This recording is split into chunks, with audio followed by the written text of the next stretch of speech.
සුන්දර ඉරිදාවේ අපි යලිත් ඔබ මුණ ගැහෙනවා සජීවීව.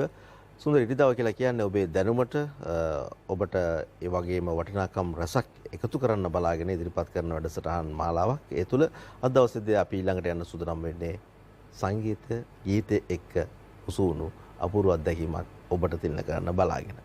ඒ සඳහා අපි බොහොම ගෞරවයෙන් අද දවසේ ආරාධනා කළා මේ වෙනකොට සංගීත ශාස්ත්‍රයේ අවුරුදු 30ක 35ක වගේ දීර්ඝ කාලින පළපුරුද්දක් තියෙන දශක 3ක 3මාරක විතර අත්දැකීම් සපිරි ශ්‍රී ලංකා ගුවන්විදුලි සංස්ථාවේ ගුවන්විදුලි වාදක මණ්ඩලයේ සමාජික බවට පත් වෙලා ලංකාවට සංගීත ශ්‍රේෂ්ඨයට ගීත ගණනාවක් තිලන කරපු කෙනෙක් විදිහට අපිට හඳුනා ගන්න පුළුවන්කම තිබෙන සුවිශේෂීම චරිතයකට නලින් නාගොඩ විතාන මහත්මයා බොහොම ආදරෙන් පිළිගන්නේ ආයුබෝවන්.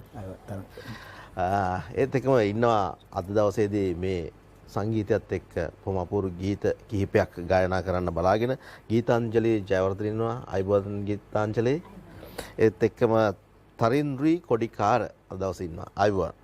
ඔන්න ඔය අයත් එක්ක තමයි අපි මේ විනාඩි කිහිපයක් ගත කරන්න බලාපොරොත්තු වෙන්නේ.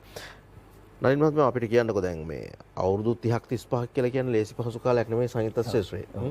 කොහොමද ආරම්භය පාසල කොහෙද ගම්පලාත කොහෙද පොඩ්ඩක් අතුරු කියන්න. ඔව් තරංග මම ගම්පරද කළුතර මතුගම පැලවත්ත කියන ගමේ මම පාසල් දෙකකට ගියා මිරිස්සත්ත කියන විද්‍යාලයට හා ගාල්ල රිච්මන්ඩ් විද්‍යාලයට.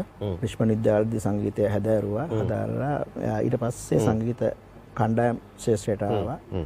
ඇවිල්ලා මම ඊට පස්සේ අපි යාත්‍රා සම්බන්ධ ක්ලයන්ස් වගේ වාදක මණ්ඩල කීපයකම මම වාදනය කරා.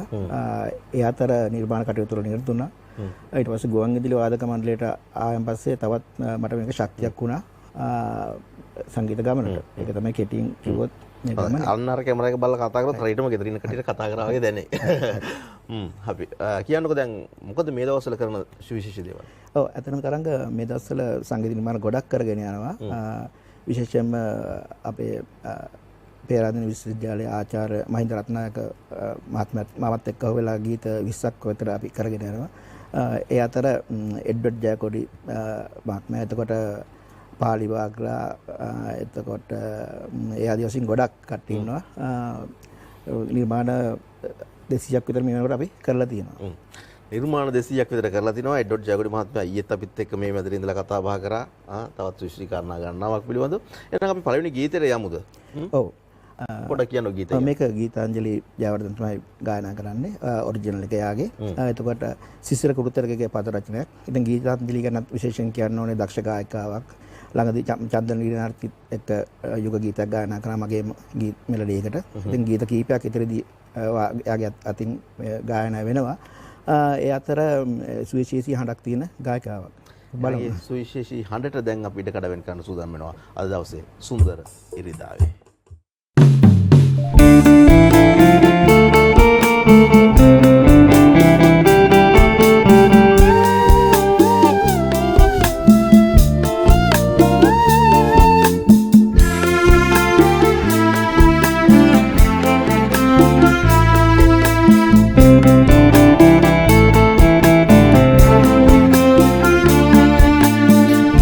වැස්සට අඬ ගසන්න පාසල කුණ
ගීත රසක හිමිකරුවෙක් විශේෂයෙන්ම සංගීත ශාස්ත්‍රයේ විශේෂ ගමනක් ආපු කෙනෙක් නලින් කියලා කියන්නේ.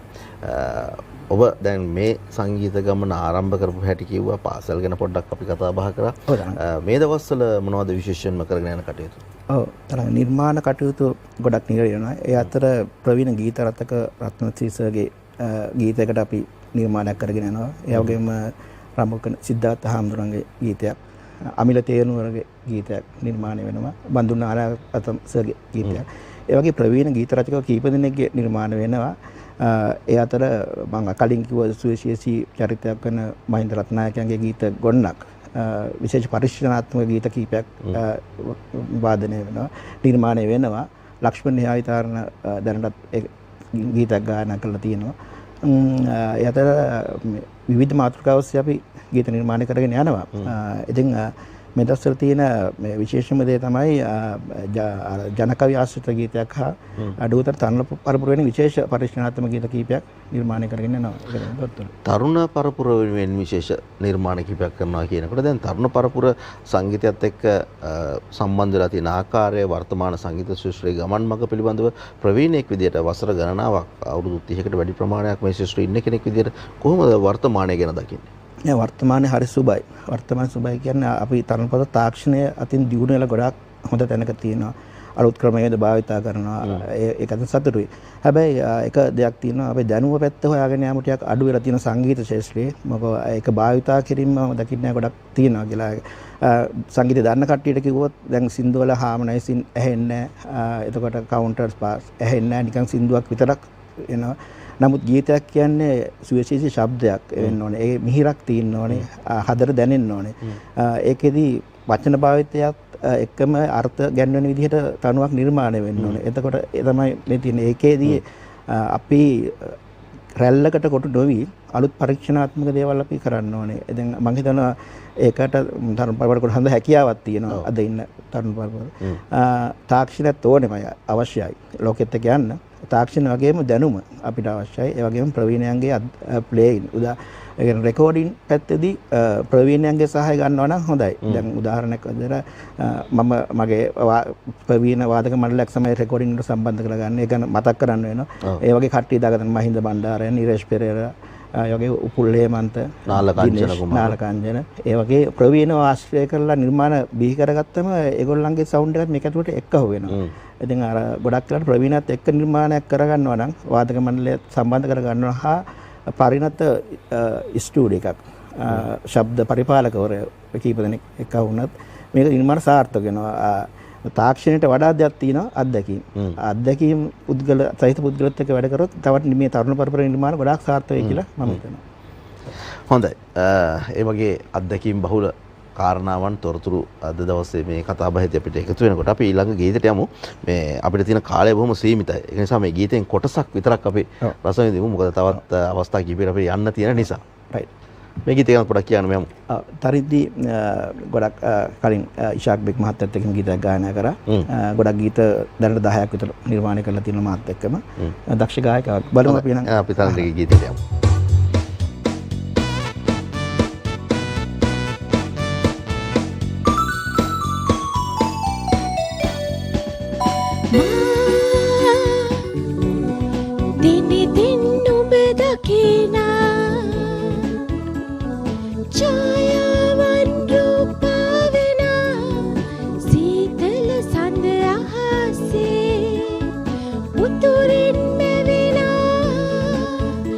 Ele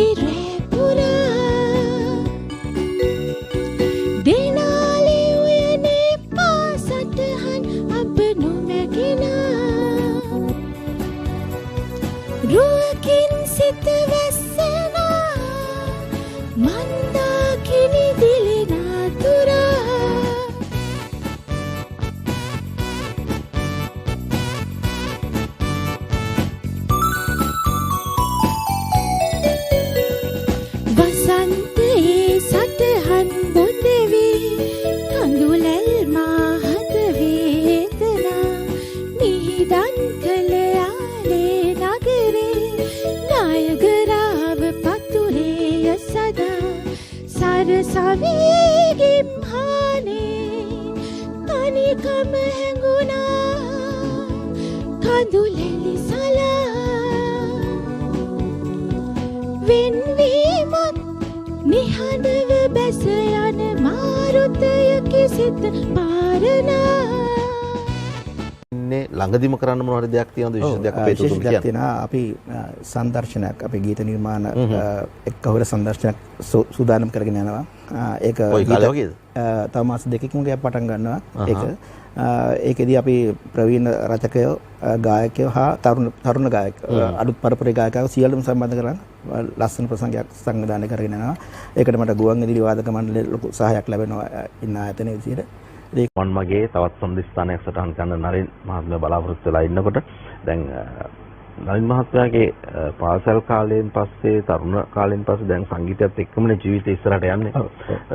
දැන් වර්තමාන සංගීත ශාස්ත්‍ර පිළිබඳව යමක් කතා බහ කරපු වෙලාවක අලුත් ගීත 200ක් පමණ තමන්ම නිර්මාණය කරපු ගීත එහෙම නැත්නම් තමන්ගේ සංගීත දායකත්වය ලබා දුණු ගීත 200ක් විතර කරනවා කියන එක ලේසි පහසු කටයුත්තක් නෙවෙයි. ඔව් තරම්. ඔව්. දැන් ඒ කාරණාවලදී කොහොමද ගෙදරින් ලැබෙන සහයෝගය? ඔව්. අතරම අපේ ගෙදර බිරිඳ දරුවෝ දෙන්න ඉන්නේ.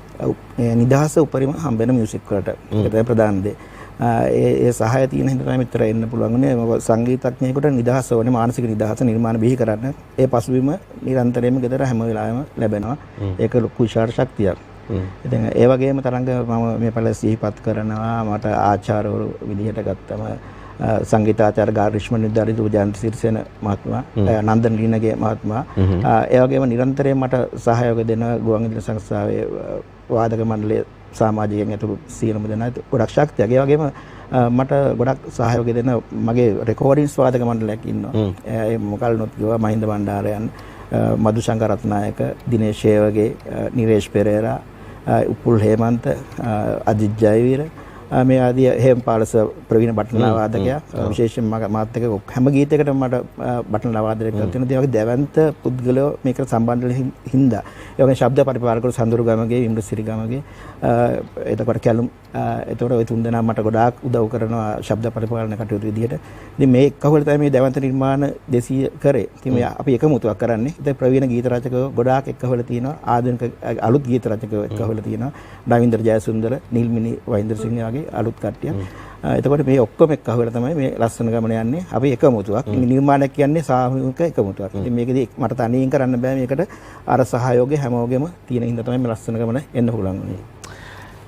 කලා නිර්මාණයක් වුණත් සුවිශේෂී කටයුත්තක් වෙනකොට ඒ තුල බොහෝ දෙනෙක්ගේ දායකත්වය තියෙනවා. දැන් මේ කටයුත්තේ පවා අපිට කොයිතරම් කෙනෙක් සහයෝගය වෙනවද මේ කටයුතු ඔබ වෙත සමීප කරන්න. ඉතින් නලින් මහත්මයාත් තමන්ගේ සංගීත ගමනේදී සහාය වුණු අයගෙන් කීප දෙනෙක් මතක් කරේ.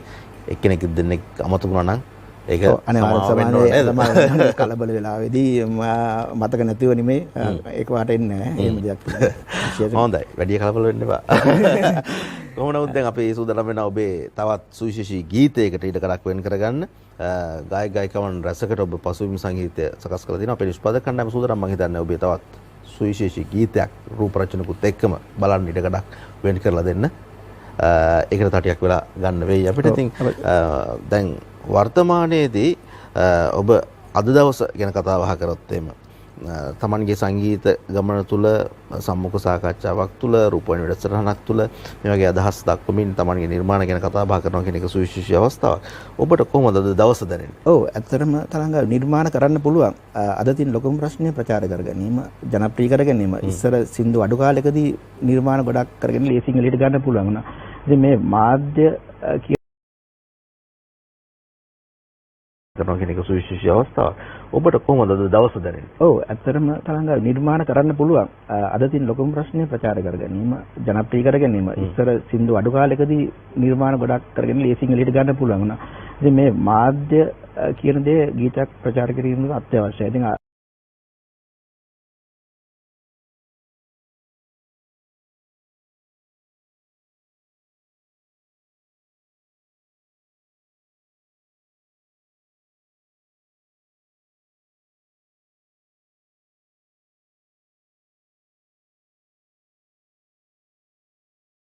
අපිට ඉස්සෙල්ලා රෝහණ වීරසිංහ සර්ලා, කේම් දාස් සර්ලා මේ ලස්සන ලෝකයක් හැදුවා. ඒක ඒවා තමයි අපි අදටත් දාන්නේ. ඉතින් අපිත් අලුත් අපිටත් මේ අවස්ථාවල් දීලා ඊළඟ පරපුරක් හදන එක තමයි ඒ වගේම තරින්දිලට ගීතාංජලිටත් මේ අවස්ථාව වටිනවා. මේ වගේලින් තමයි අලුත් පරපුරක් හැදෙන්නේ. මේක ලොකු සේවයක්. ඒ සේවය අපි කොහොමදත් ලබා දෙන්න සහ අනිකුත් දේවල් කාරණාවන් සමීප කරනවා වගේම රසවින්දන වෙනුත් යමක් කරනවා කියන කාරණාව. මේ සියලු දේත් එක්ක අපිත් එක්ක අද දවසේදී කතා බහ කරන්න ගීත රස විඳින්න අවස්ථාවක් ලබා දීලා මේ සුවිශේෂී අද දවසේදී වැඩසටහන සාර්ථක කරගන්න සහාය වුණු නලින් ඔබටත් ඔබ දෙපළටත් බොහොමත් මේ ස්තුතිවන්ත වෙනවා. අපි මේ විශේෂාංගින් සමුගන්නයි බලාපොරොත්තු වෙන්නේ. හැබැයි සමුගන්නේ අර මම කලින් කියපු ගීතය අපේ හිතවතුන්ට තිලන කරමින් මේ ගීතය ගැන තමයි කියන්නේ නැති. ඔව් එඩ්වඩ් සර් කියු ගීතය. රතන සීජසිංහයන් තමයි ගීත රචනා කරේ. එතකොට චේනා ඇදුව තමයි ගීතය සිත්‍රුත් චේනා තමයි හයිඩ් යකට සර් ගායනා කරේ. මේ අපි රට ගැන තියෙන සුන්දර ගීතයක්. රත්නශ්‍රී සර් කියන්නේ මම ගෞරව කරන ගීත රචකයෙක්. ඉතින් මට භාග්‍යයක් ඇත්තටම එතුමාට කියලා ගීතයක් නිර්මාණය කරගන්න ලැබීම ගැන. ඒ වගේම අලුත් දුවෙක් පොඩි ළමා ගායකයෙක් දක්ෂ විදියට ගායනා කරනවා. යට හොඳ අනාගතයක් තියෙනවා. මම මේ වෙලාවෙත් මම හිතන්නේ ඕස්ට්‍රේලියාවේ ඉඳන් බලන් ඉන්නේ නැති ලංකාවේ නෙමෙයි ගොඩක් යාට ඉන්නේ. ඉතින් මම හිතනවා එඩ්වඩ් සර් මේක පොඩි සාධාරණයක් කරා. අපි සාධාරණ බලමු. එහෙමනම් නලින් නාගොඩ විතාන සහ ගීතාංජලි ජයවර්ධන තරින්ද්‍රී කොඩිකාර සියලු දෙනාට මේ සුදිය දවසේ ආවට අපි යමු ඒ අපූර්ව ගීත රස විඳින්න.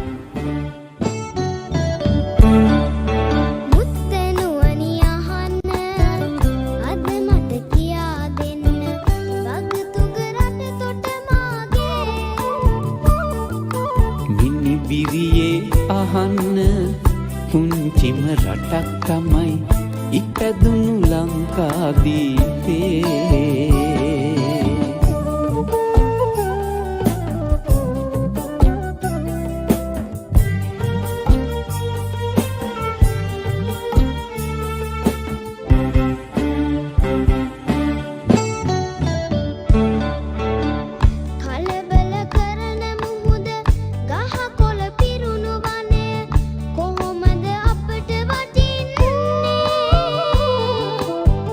මුතු බැඳ පවුරු බඳින දිය ඇලි සෙමෙර සලන එනිසයි සම්පත වන්නේ.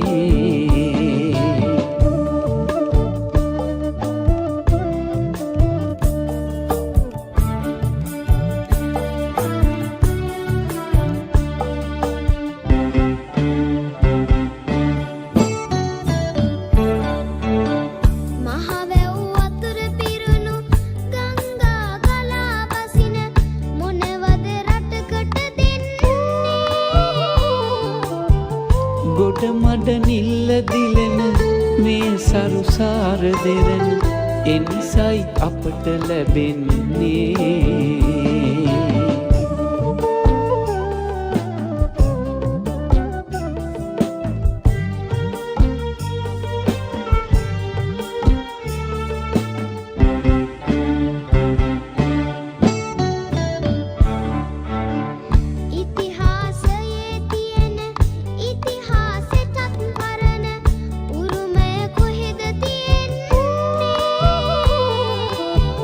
මිනිසුන් දෙදන නමන සීගිරි අනුරාපුර උරුමය ඔබගෙම වන්නේ. මුත්තනුවනි අහන්න අද මට කියා දෙන්න වගතුග රට තොට මාගේ. මිනි බිරියේ අහන්න පුංචිම රටක් තමයි ඉපැදුණු ලංකාදීපේ. මුත්තනුවනි අහන්න අද මට කියා දෙන්න වගතුග රට තොට මාගේ. මිනි බිරියේ අහන්න පුංචිම රටක් තමයි ඉපැදුණු ලංකාදීපේ.